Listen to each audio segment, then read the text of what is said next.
जी माशाल्लाह माशाल्लाह हैगा जी रोज़ा क्यों आया रोज़े भाई रख रहे पता नहीं लग रहा कई बार नहीं लगना पंजवा रोज़ा जाके पंजवें रोज़े की माँ के हत्थों की गर्मा गर्म सैरी करिए आयो ना ਭਾਈ ਜੀ ਛੱਤ ਤੇ ਪਹੁੰਚੇ ਤੇ ਮਾਂ ਦੇ ਹੱਥਾਂ ਦੀ ਗਰਮਾ ਗਰਮ ਸਹਿਰੀ ਆ ਗਿਆ। ਪਰਾਠਾ ਹੈਗਾ ਭਾਈ ਜੀ ਸ਼ਲਜਮ ਆ ਭਾਈ ਜੀ ਦਹੀਂ ਪਹਿਲੇ ਪਰਾਠਾ ਖਾਂਦੇ ਆ। ਪਰਾਠਾ ਖਾ ਕੇ ਸਵਾਦ ਸਾਰਾ ਹੀ ਆ ਗਿਆ ਤੇ ਹੁਣ ਦਹੀਂ ਖਾਣ ਲੱਗਾ। ਓਕੇ ਭਾਈ ਜੀ ਮੈਂ ਦਹੀਂ ਖਾ ਲਵਾਂ ਫਿਰ ਬਾਕੀ ਗੱਲ ਕਰਦੇ ਜੀ। ਸਵੇਰ ਜਿਵੇਂ ਹੀ ਹੋਈ ਤੇ ਮੈਂ ਚੱਲਾ ਸੀ ਛੱਤ ਤੇ ਆ ਪਤਾ ਨਹੀਂ ਕਿਹੜੀ ਪਰਚੀ ਪਈ ਆ ਦੇਖਦੇ ਆ। ਚਲੋ ਸਵੇਰ ਹੀ ਦਿਹਾੜੀ ਪੈ ਗਈ। ਨਾਈਸ ਮੁੰਡੇ ਦਾ ਚੈੱਕ ਲੱਭ ਗਿਆ ਫ੍ਰੀ ਚ। ਹੁਣ ਇਹਦਾ ਕਰਦੇ ਆ ਛੱਤ ਤੇ ਲੇਕਿਨ ਚੈੱਕ ਨਜ਼ਰ ਆ ਗਿਆ ਮੈਨੂੰ ਲੱਗਦਾ ਨਾਈਸ ਮੁੰਡੇ ਦਾ ਚੈੱਕ ਆ। ਪੈਸੇ ਉੱਤੇ ਲਿਖੇ ਹੋਏ ਆ ਥੋੜੇ ਜਿਹੇ ਤੇ ਆਪਾਂ ਹੁਣੇ ਕਢਵਾ ਲਿਆ।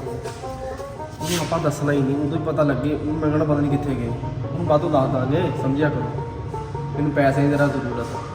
ਕਰੋ ਜੀ ਆਇਆ ਖੂਬਸੂਰਤ ਔਰ ਪਿਆਰਾ ਜਿਹਾ ਸਾਡਾ ਮੱਲਾ ਤੁਹਾਨੂੰ ਪਸੰਦ ਆਂਦਾ ਕਿ ਨਹੀਂ ਦੱਸੋ ਯਾਰ ਕਮੈਂਟ 'ਚ। ਹੁਣ ਇਹ ਸਕੂਟਰ ਕੱਢਿਆ ਨਹੀਂ ਹੈ ਤੇ ਪੈਦਲ ਹੀ ਚੱਲਾ ਬੈਂਕ। ਮਿੱਤਰੋ ਬੈਂਕ ਸਾਡੇ ਪਿੰਡ ਦੇ ਵਿੱਚ ਹੀ ਆ ਯਾਰ। ਪਿੰਡ 'ਚ ਬੰਦਾ ਪੈਦਲ ਜਾ ਸਕਦਾ। ਚੱਲਦੇ ਆ ਖੂਬਸੂਰਤ ਔਰ ਪਿਆਰੇ ਜੇ ਮੇਨ ਬਾਜ਼ਾਰ। ਭਾਈ ਜੀ ਮੇਨ ਬਾਜ਼ਾਰ ਦੇ ਵਿੱਚ ਪਹਿਲੇ ਨੰਬਰ ਤੇ ਸਾਜੀ ਭਾਈ ਦੇ ਕੋਲ ਬਹਿ ਕੇ ਦੁਕਾਨਾਂ ਸਾਰੀਆਂ ਹੈਗੀਆਂ ਬੰਦ ਕਿਉਂਕਿ ਭਾਜੀ ਰੋਜ਼ੇ ਆ ਨਾ ਕਿ ਮੈਂ ਐਵੇਂ ਹੀ ਦੁੱਖ ਸੁੱਖ ਫੋਲਣ ਲੱਗ ਗਿਆ। ਮੈਨੂੰ ਬਾਅਦੋਂ ਯਾਦ ਆਇਆ ਕਿ ਮੈਂ ਬੈਂਕ ਤਾਂ ਗਿਆ ਹੀ ਨਹੀਂ। ਚਲੋ ਮਿੱਤਰੋ ਹੁਣ ਉੱਠਦੇ ਆ ਤੇ ਚੱਲਦੇ ਆ। ਭਾਈ ਜੀ ਡੈਰੀ ਵਾਲੀ ਮਸ਼ੀਨ ਪਤਾ ਨਹੀਂ ਕਿੱਧਰ ਜਾਂਦੀ ਪਈ ਆ। ਚੈੱਕ ਕਰੋ ਨੰਨਾ ਮੁੰਨਾ ਬੱਚਾ ਕਿਵੇਂ ਦੇਖਦਾ ਪਿਆ। ਮੈਂ ਕਿਹਾ ਤੇਰੀ ਮਸ਼ੀਨ ਆ ਇਹ ਕਹਿੰਦਾ ਨਹੀਂ। ਮੈਂ ਕਿਹਾ ਫਿਰ ਕੰਮ ਕਰ ਭਾਜੀ 5 ਮਿੰਟ ਮੈਨੂੰ ਵੀ ਲੱਗ ਗਏ ਕਿਉਂਕਿ ਭਾਜੀ ਆਵਾਮ ਮਾਲ ਸ਼ਾਲ ਵਾਵਾ ਕਢਵਾਉਣ ਆਈ ਪੈਸੇ ਕਢਵਾਇਆ। ਮੇਰਾ ਤਾਂ ਦਿਲ ਹੈ ਇੱਕ ਸਿਕਿਉਰਿਟੀ ਗਾਰਡ ਰੱਖ ਲਈਏ ਕੋਈ ਯਾਰ ਡਾਕੂ ਹੀ ਨਾ ਪੈ ਜਾਵੇ ਸਮਝਿਆ ਕਰੋ। ਮਾਲ ਆਇਆ ਹੋਵੇ ਜੇਬੀ 'ਚ ਬੰਦਾ ਟੇਕ ਕੇ ਬਹਿ ਨਹੀਂ ਸਕਦਾ। ਹਾਲਾਂਕਿ ਰੋਜ਼ਾ ਰੱਖਿਆ ਮੈਂ ਕਿਹਾ ਤਾਂ ਵੀ ਚੱਲਦੇ ਆ ਸ਼ਹਿਰੋਂ ਥੋੜੀ ਜੀ ਸ਼ਾਪਿੰਗ ਕਰ ਹੀ ਲਈ। ਭਾਜੀ ਜੇ ਗਰਮੀ ਦੇ ਰੋਜ਼ੇ ਹੁੰਦੇ ਤੇ ਮੈਂ ਸ਼ਹਿਰ ਨੂੰ ਬਿਲਕੁਲ ਕੋਈ ਨਹੀਂ ਜਾਣਾ ਸੀ ਤੇ ਹੁਣ ਚੱਲੇ ਆ ਸ਼ਹਿਰ। ਚਲੋ ਫਿਰ ਭਾਜੀ ਆਇਓ ਨਾਲ। ਪਹੁੰਚਿਆ ਸ਼ਰਬਤ ਚੌਂਕ। ਚੈੱਕ ਕਰੋ ਗੁਲਾਬ ਦੇ ਤਾਜ਼ੇ ਫੁੱਲ ਆਏ ਹਾਏ ਕੀ ਬਾਤ ਹੈ ਯਾਰ। ਨੰਬਰ ਤੇ ਭਾਜੀ ਅੱਕ ਭਾਈ ਨੂੰ ਫੜਿਆ। ਅੱਕ ਭਾਈ ਨੇ ਲੈਣਾ ਸੀ ਦੇਗਾ ਦਾ ਸਮਾਨ ਤੇ ਅੱਕ ਭਾਈ ਨੇ ਸਮਾਨ ਲਿਆ ਤੇ ਯਾਰ ਹੁਣੀ ਪਿੰਡ ਵਾਪਸ ਪਹੁੰਚਣੇ ਤੋਂ ਬਾਅਦ ਭਾਈ ਜੀ ਸਬਜ਼ ਰਿਆਲੀ ਵੱਲੋਂ ਮੈਂ ਆ ਗਿਆ ਕਿਉਂਕਿ ਸ਼ਾਰਟਕਟ ਰਾਹ ਪੈਂਦਾ ਨਾ ਯਾਰ। ਹੋ ਗਿਆ ਸੀ ਨਮਾਜ਼ੇ ਅਸਰ ਦਾ। ਮੈਂ ਕਿਹਾ ਯਾਰ ਲੱਗਦੇ ਹੱਥੀ ਨਮਾਜ਼ ਪੜ੍ਹ ਲਈਏ। ਦੇਖੋ ਨਮਾਜ਼ੀਆਂ ਦੀ ਤਾਦਾਦ ਯਾਰ ਇੰਨੀ ਹੈ ਹੀ ਨਹੀਂ ਹੁਣ ਮਸਜਿਦ ਦੇ। ਰੋਜ਼ਾ ਇਫਤਾਰ ਮੈਂ ਕਰਨ ਲੱਗਿਆ ਯਾਰ। ਮੈਂ ਕਿਹਾ ਜਲਦੀ ਚੱਲੀਏ ਉੱਤੇ ਨੂੰ। ਬਿਸਮਿਲ੍ਲਾਹਿਰਰਹਿਮਾਨਿਰਰਹੀਮ। ਚੈੱਕ ਕਰੋ ਮਾਲ ਕਿੰਨਾ ਆ ਗਿਆ ਅੱਗੇ ਨੂੰ। ਪਹਿਲੇ ਯਾਰ ਜਿਹੜੀ ਵੀ ਬੰਦਾ ਦੁਆ ਕਰਦਾ ਤੇ ਕਬੂਲ ਹੋ ਜਾਂਦੀ ਹੈ ਤੇ ਲਿਹਾਜ਼ਾ ਤੁਸੀਂ ਵੀ ਦੁਆ ਕਰਿਆ। ਅਸੀਂ ਨਮਾਜ਼ੇ ਮਗਰਬ ਦਾ ਯਾਰਾਂ ਨੇ ਪੜ੍ਹੀ। ਨਮਾਜ਼ੇ ਮਗਰਬ ਬਾਬਰ ਭਾਈ ਨੂੰ ਕਿਹਾ ਜੁੱਤੀ ਆਪਣੀ ਪਾਈ। ਜੁੱਤੀ ਆਪਣੀ ਪਾਵਾਂਗਾ ਲੇਕਿਨ ਪਿਛਲੀ ਵਾਰੀ ਤੂੰ ਜੁੱਤੀ ਚੱਕ ਕੇ ਲੈ ਗਿਆ ਸੀ। ਮੈਂ ਕਿਹਾ ਯਾਰ ਉਹ ਮੈਂ ਭੁੱਲ ਕੇ ਪਾ ਗਿਆ ਸੀ ਸਮਝਿਆ ਕਰ। ਠੀਕ ਆ ਬਾਬਰ ਭਾਈ ਅੱਜ ਮੈਂ ਤੇਰੀ ਜੁੱਤੀ ਆਵਾਮ ਨੂੰ ਦਿਖਾਣੀ ਆ ਕਿ ਕਿਹੜੀ ਜੁੱਤੀ ਤੂੰ ਪਾਣ ਲੱਗਿਆ।